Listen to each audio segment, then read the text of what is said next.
Sahabat Kompas.com, krisis yang terjadi di Sri Lanka membuat Presidennya Gotabaya Rajapaksa melarikan diri pada Rabu 13 Juli 2022. Ia terbang ke Maladewa, negara di Asia Selatan yang jaraknya 700 km sebelah barat daya Sri Lanka. Tak sendiri, Rajapaksa juga mengajak istri dan seorang pengawalnya.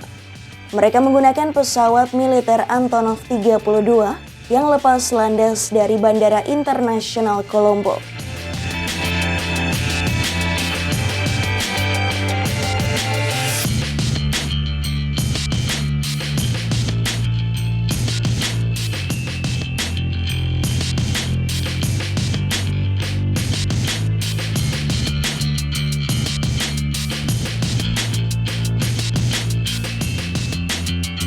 Sebelum akhirnya bisa kabur dengan pesawat militer, Rajapaksa ternyata sempat berulang kali gagal ketika mencoba kabur.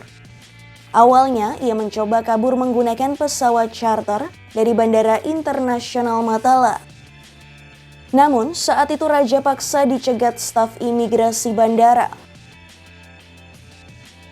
Rajapaksa juga sempat mencoba untuk melarikan diri dengan menggunakan kapal patroli Angkatan Laut.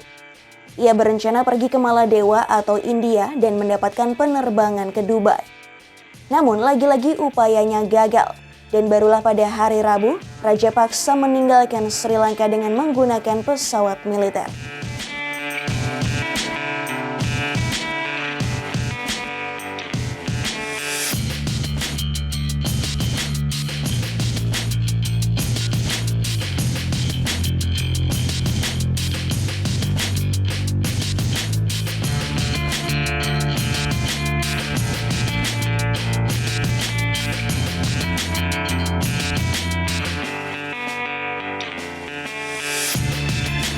Seperti yang kita tahu, Gotabaya berjanji untuk mundur dari jabatannya pada Rabu 13 Juli 2022. Sejauh ini, pengganti Gotabaya memang belum ditunjuk, lantaran pemilihan Presiden Sri Lanka baru akan dimulai pada Rabu 20 Juli 2022. Di tengah kondisi ini, sejumlah nama yang digadang-gadang maju dalam Pilpres Sri Lanka pun menyeruak. Salah satunya pemimpin oposisi Sri Lanka, Sajith Premadasa. Premadasa disebut akan mencalonkan diri sebagai presiden usai partainya Samagijana Balawegaya mendapatkan dukungan dari sekutu politiknya. Dalam satu kesempatan, Premadasa juga berjanji akan mengembalikan kepercayaan warganya yang selama ini merasa tidak puas dengan kepemimpinan Rajapaksa.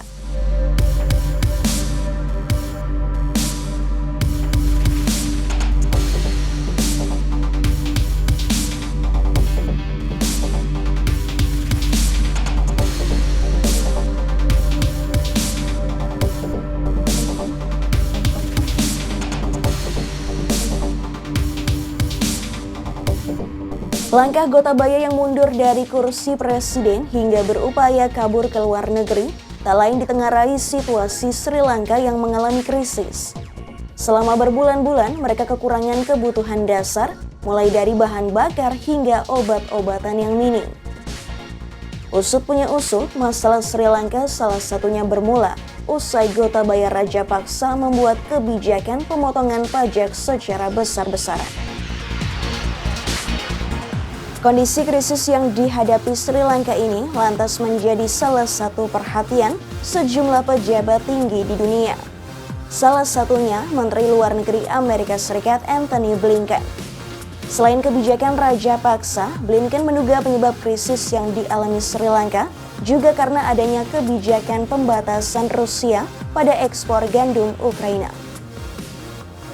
So we're seeing the impact of this Russian aggression play out everywhere. It, again, may have contributed to the situation in Sri Lanka. We're concerned about the implications that it has around the world. We're working very hard to address those implications, including by putting significant resources into addressing humanitarian needs from food insecurity right now, as well as investing in longer-term production and sustainability so that countries have the wherewithal to produce the food that they need over time.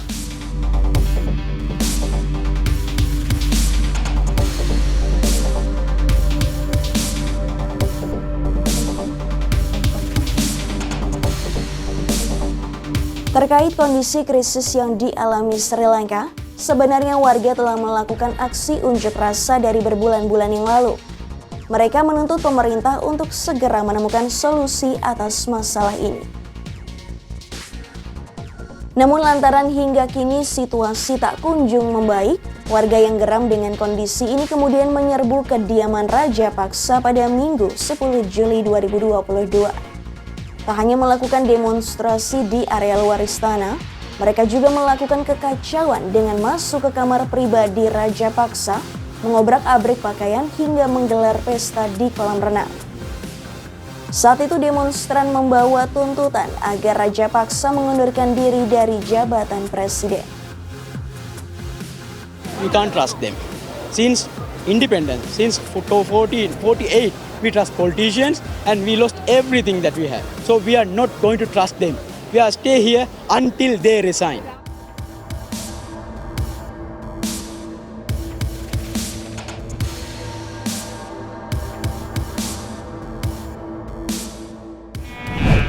Demikian news update kali ini. Simak informasi terupdate lainnya hanya di kompas.com.